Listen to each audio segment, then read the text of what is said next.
Welcome to the SJ Child Show. Thank you for all your continued support. You can find us at sjchilds.org. Enjoy the show. Hi, and welcome to the SJ Child Show.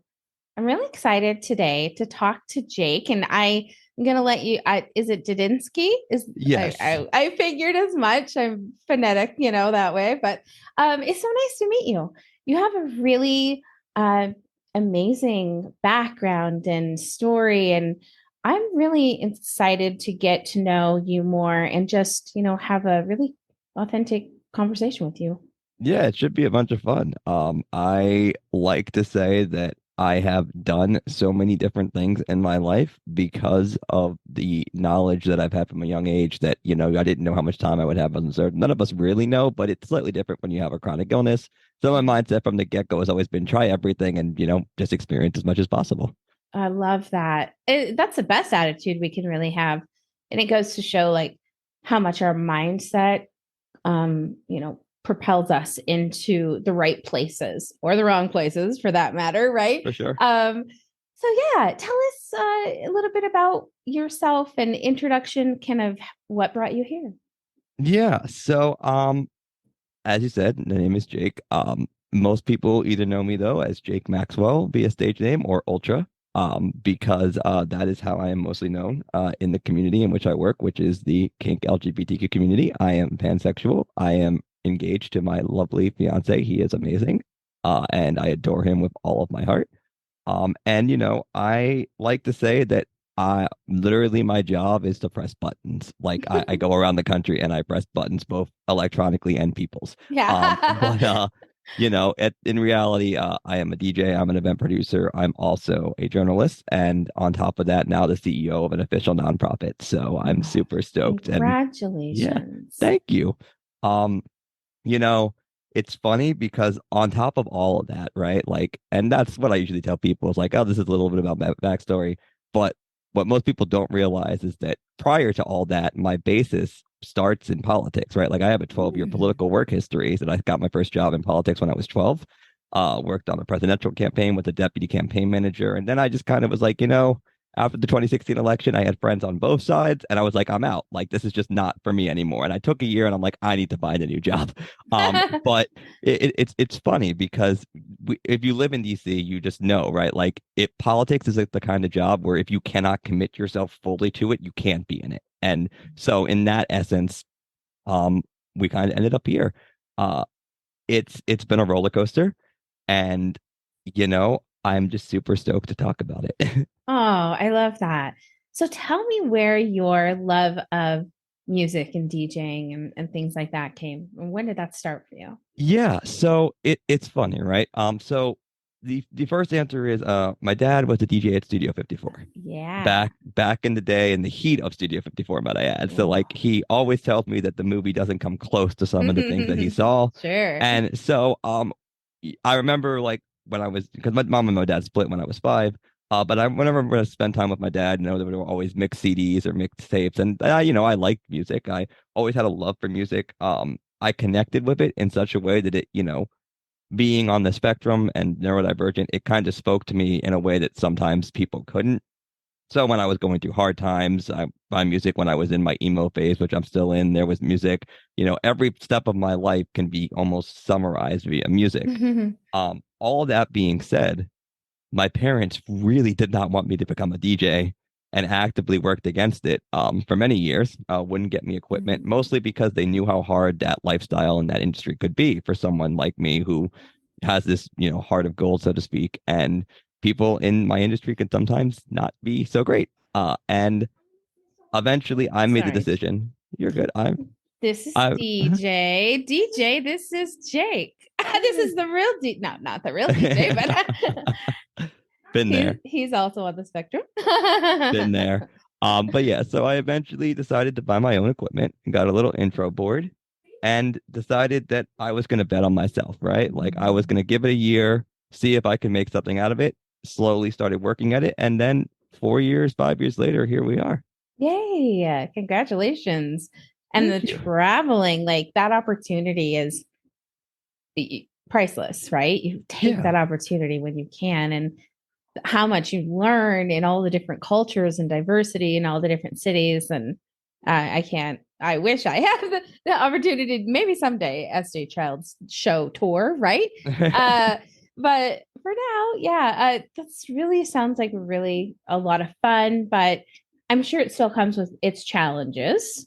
It does. I mean, like, so the underlying biggest like thing that everybody always points out is that like I have mitochondrial disease, right? Which is taxing on the body and automatically sets me up with a low energy level. And for those who aren't familiar, the easiest way to explain mitochondrial disease is that basically we all remember from biology class that the mitochondria is the powerhouse of the cell. And so because mitochondria are in everything, if your mitochondria, for example, don't work, that in theory means nothing in your body works right. And that is basically what I have. And because it's cellular, it doesn't react the same way in any single person who has it. So every person who has mitochondrial disease manifests differently, which makes it incredibly hard to diagnose, incredibly hard to treat, and incredibly hard to understand. But at the end of the day, the biggest factor is always energy. Like I always tell people, sometimes I feel like I can run a marathon, and then there's days where I'm not moving. So then you look at what I do for a living and you're like, how? And the answer is carefully with a very strong support system and a strong team behind me. I love that. You know, it's humorous because people always try to credit me for Lobo, but in reality, it's, you know, my brother by choice who runs it with me and our amazing staff who literally bend over backwards to make this possible. And so it's a team effort. It's a miracle the event happens because almost our entire staff is neurodivergent or ADHD. So in that aspect, it's a miracle anything gets done. But yeah, the traveling is great. It's taxing. But the most exciting part for me is that I get to basically impact people's lives by sharing music with them and creating a safe space for them, which is ultimately what it's all about for us. Absolutely.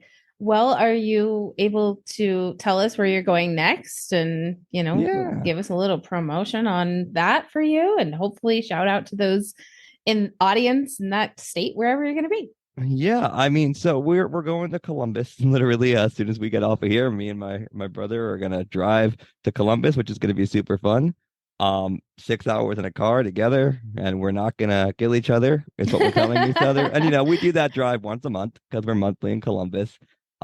We got a lot of hotel points though, so that's kind of cool. And then you know, it one of the things we say is that we're done expanding. We're done expanding until we get things under control, and then 2 weeks later we expand again. But right now our cities are Columbus monthly, DC monthly, Richmond quarterly, Pittsburgh every other month, New York City monthly. So you know, St. Louis on the way, and so that's kind of where we're at. We're very East Coast based. We wanted to be that way. Being a Philadelphia born person myself, it was, you know, very important that we remain kind of centrally located here. But at the same time, my family's all on the West Coast, so maybe one day we'll go out there. Oh, yeah, definitely. Well, swing through Utah, like I said, and For check sure. out good mountains over here. So when you're traveling and going to places, tell us kind of like the routine and what, where do you get your rest and how do you manage all of that? Yeah. So the simple answer is I don't. You know, we try. There's so at all times, you know, it's funny because there's quite literally a collective effort, it seems, to make sure that I'm like eating, for example, or sleeping. In reality, the way this usually goes is a typical week for me is we travel Thursday, do an event on Friday or Saturday, come back Sunday, and then I sleep Monday through to Thursday, and then we start again. It's what people would want me to do. What in actuality happens is we go and do an event. I come home, I rest for a day, and then I immediately start working on other stuff. Yeah. And that leads me to where we were a couple weeks ago, where I just like run out of steam and like can't do anything. But yes, there are literal people on our staff who just every hour, have you eaten? Have you eaten? Like shoving food in my face. So it's really a team effort. We have an EMT on staff now who's going back to school to get more training so that they can be legally able to give me IVs and fluids should I need it. So like our staff it's just like, you know, part of the reason the staff works the way it does is you kind of got to understand how we started the event, right? We started the event as a group of friends, close friends, not thinking it would work. Like we took a shot in the dark at creating this event, thinking maybe 5 people would show up to the first one, and we had 300. And we were like, uh-oh. And I looked at them and I said, uh-oh, we might have something here. And, none of us were business people, right? Like we had all had jobs. We had all worked in different roles in nightlife, but none of us had ever run a business, especially one of this magnitude. And so very quickly, we had to learn on the fly. And, I looked at my friends and I'm like, listen, I can't pay you now, but follow me into the void, right? Like, and I promise you, we will get there. And all of them without hesitation were like, yeah, let's do it. And so for like a year and a half, we all worked for free, putting on these events. And then finally we crossed the threshold and now everybody gets paid and it's amazing. Wow. And that's like true to what it was about for us, right? Like is that we were even still, we're all incredibly close. Most of the original staff is all still here. And so, it's one of those things that it really does create. Sleeping? No, I'm not sleeping. Thank you for asking. What's your dad up to? Go find your dad. It's one of those things. Oh, it's fine. I think it's amazing. I think that actually encapsulates kind of like a little bit about me too. Like because I was just like that as a kid. Yeah. Like, and I think that not to go off track here a little bit, but like I was that kid, right? Like I very much represented that kind of like in essence, I was always the kid who was looked at as different, but like I wasn't. And I was always told I was different and that I should hide that, but I didn't want to, right? Like I wanted to be who I was. And it took me a while to get to it like adulthood when I realized I'm not going to try to fit anybody else's boxes anymore. I'm just going to do what I want to do. But that doesn't mean that as a kid, it wasn't like in the back of my mind, like, why do people perceive me differently? Why do people like treat me differently? And it sucked. And it sucked so much that all of that life experience led me to here, creating this event where everybody could go and express themselves. So like, I think it's amazing. Like, thank you. And I do too. There at the beginning, when I very first started, I was nervous because I knew that, nothing, stop signs, whatever, nothing works he just wants to come in and he wants to see or he needs something. And I'm his mom. I got to be here for him. And I love that it can also just show the compassion and when it sounds like, I wish your parents would have supported you more in your music and DJ career, but for our DJ, I've teased him that he should be DJ squared someday because his music abilities, he's taught himself piano and guitar and drums and everything. And we've made sure that he has all of these things available to him and, just really like, what do you love? Okay, do that. And we'll provide whatever it is. And, but I think that there's a lot to be said with generations in that sense. Like your parents are probably closer to a little older than me, probably, maybe. I don't want to date myself, but, it's interesting how, but it has to do with so much culture, diversity, like of course, religion, whatever your life's, and your genealogy. And it goes back so far with generations of people, but it's so nice to celebrate what a family looks like and what that looks like to just be a mom. I'm autistic, my husband, our 2 kids. So it's just like, this is us, right? And I think it speaks volumes, right? Like, again, not to go too off on a tangent, but like for me, while my mom and I don't have the best relationship, I acknowledge what she did as a single mother, right? Like let's make no mistake. She raised 3 boys with mitochondrial disease with no trace of it anywhere else in the family as a single mother while still continuing to work and be an incredibly successful woman in the workforce in the government contract field. Like no mistake about it. That woman is incredibly amazing. Like, and while I may not always see eye to eye with her and I may disagree with her on a lot of things, I do acknowledge the fact that she did raise 3 kids as a single mother, and it was not easy. Wow. Having work. Of course, having 3 kids with a rare condition, and then you add in they're in a neurodivergent, it's hard going to school meetings, IEPs, having the fight with the school system to get an IEP versus a 501c, or not a 501c, a 504 plan, like all that stuff, like, it really comes back to, at the end of the day, understanding that a lot of parents, I think it is generational, sometimes view having a child who's different or has a disability as a bad thing, but I don't necessarily think it is. I think everybody is different and special. And I think that rather than being told it's a hindrance, to me, I view my neurodivergent as an advantage. I can see the world in a different way, and I use that to get ahead in my field. Where Yeah. some people see things as only black and white, I can see them as gray. Where some people say there's only one line to get to the finish, I say it doesn't matter how long you get there, as long as you get there. Yeah. And so I think that it's really important. And quite frankly, I think it's amazing that you are being as supportive for DJ as you are, because a lot of parents wouldn't be. And it's a shame, because the biggest thing that you can do for your kid in general is just be there for them, no matter what that form that takes. It's just incredibly important. Yeah, I've learned a lot along this journey. And I mean, right away, he was the first in our family to have a diagnosis, and I didn't have any experience prior to that. And so I just really learned so much. And then learning that my husband I was like, what these things are lining up, and he was just overjoyed, literally, to understand himself more and be like, yes, this finally makes sense now. And then our daughter after that. And then that got me questioning, okay, like, where do I fit in? And at the same time, like, how do I understand you guys so much? How am I able to make such great accommodations for you? We don't have this fighting relationship. It's all, and so what does that mean for me? So just last May is when I found out for myself. So, I mean, it's very late in life, but it's exciting, and it brought our family like so close together. And now I'm able to see it from so many perspectives, and hopefully give some great advice to parents or advocates, or, I do a lot of training in the communities for the police, and I want to do like hospital trainings, and more people that are services, are professionals that really need to be compassionate and aware of everybody's dignity, and keep that in mind in all situations. Yeah. As I said at the start, I'm most known for being a DJ and doing these events, but what's closest to my heart and why we started the nonprofit is because I am at heart a disability advocate, right? Because I understand that,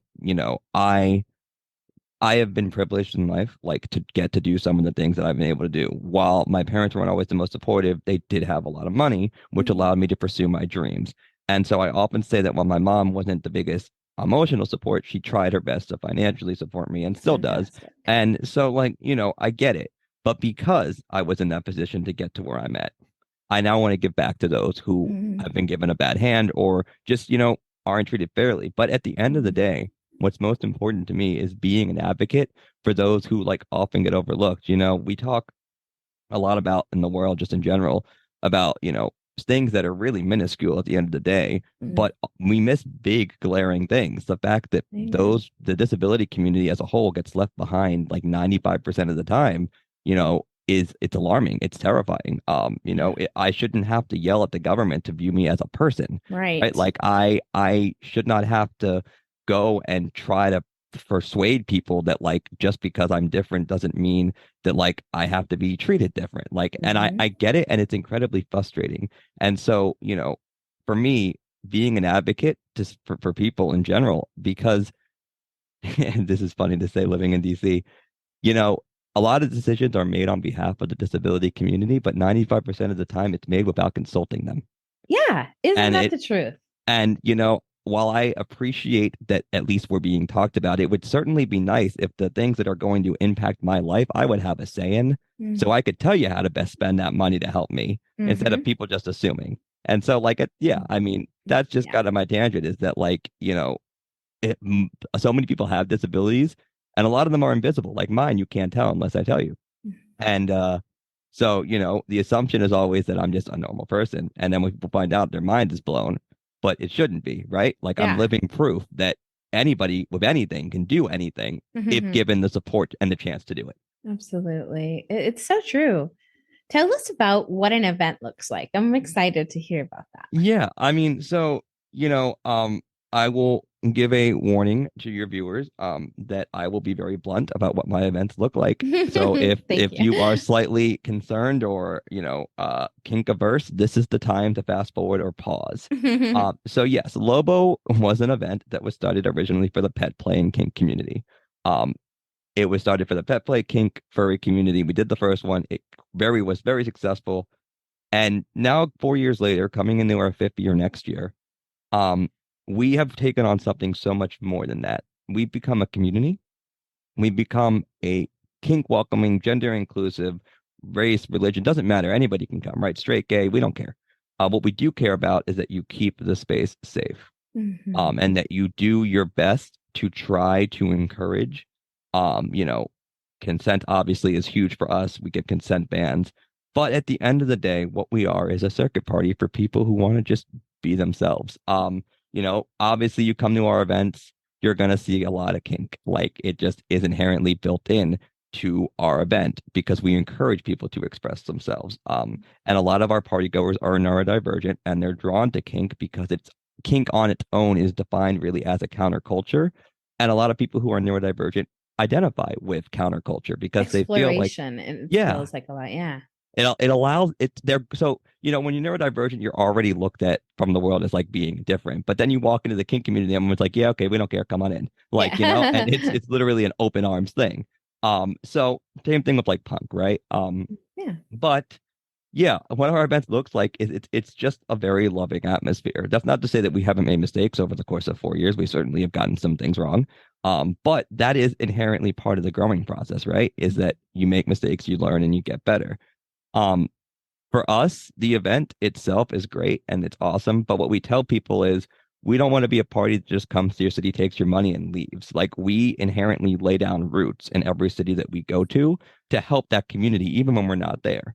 Mm. And so I think that, what the event looks like is so much more than any of us ever imagined. And it's humorous because, we started and we were on a roll. And then, like everybody, we got hit with the wonderful COVID-19 pandemic. And we had to figure out real fast how do we stay relevant and Mm. not exist anymore when this is over. And so we went online and started doing live streams and raised, $15,000-$16,000 for charity Wow. for those who needed it Fantastic. most. And so like this entire process the Lobo has evolved so much through it that what it started is and what it is now, it's mind blowing. And I'm just truly grateful that I get to help make this happen. And I mean, I don't know, it's just a really cool thing to kind of see, I guess. Yeah, absolutely. Well, and I'm proud of you. And I'm, Oh. that's really cool that you like you said, provide these communities and the safety. I do the same on a much smaller scale on Facebook in my autism community, but I feel like the safest, most wonderful place. And it just has the most genuine people. And we make sure that everybody is just, supported. And doesn't mean we don't talk about bad times, challenges and things. And it's often people, I say, oh, it's such a positive place. And then they're like, oh, great. You don't say anything bad, or anything. And it's like not like that at all. Like we understand we're all human. We all like that's what makes it an exceptional place to be, is that it's just a safe space. But what's next? What's next for you? What's, in the future? What's your 5-year plan? So we're coming in to the fifth year of Lobo, and we're going to be releasing a documentary. We have been Oh, filming everything since the first Lobo. From day one, we have been filming all the behind amazing. the scenes stuff, all the party stuff in every city, all the good times, bad times. And so, we've been working to put that together. So we're going to release that at the fifth year anniversary. We've got some other cool Cool. things we're working on. you know, um, Obviously the Lobo Initiative, which is our nonprofit wing, which is now officially a 501(c)(3) through the IRS and Yeah. recognized, is gearing up to start doing its thing. And ultimately, what's next for me is I want to continue making an impact, right? And where that looks like, it really depends on kind of where the world goes, right? Mm. Because one of the things that we've done at Lobo and that we never shied away from is that we don't believe what a lot of events believe, that they shouldn't make their voices heard on issues that are important to them. We believe we have a platform and we should absolutely use it to say things like, hey, we should like stop murdering innocent Black people, or hey, like trans rights are a thing that should absolutely be like talked about, Yeah. or hey, like, we have no problem highlighting and being very vocal on our social media. And that's ruffled some feathers, but our response is we don't care. Because in our opinion, you should be ruffling feathers. Mm. Because if you're not, then what's the point of having a platform, Hmm. right? What kind of change And are you going to make? well, exactly. And that's Yeah. that's exactly it. But what we do is when we put out statements like that, it's not written by, us. It's written by someone who's genuinely affected by it that we then put out. So we give the platform to somebody who can tell their story better than us if it's not related to us. And so I guess what's next for me is, seeing first off foremost, what the world looks like in 2 years.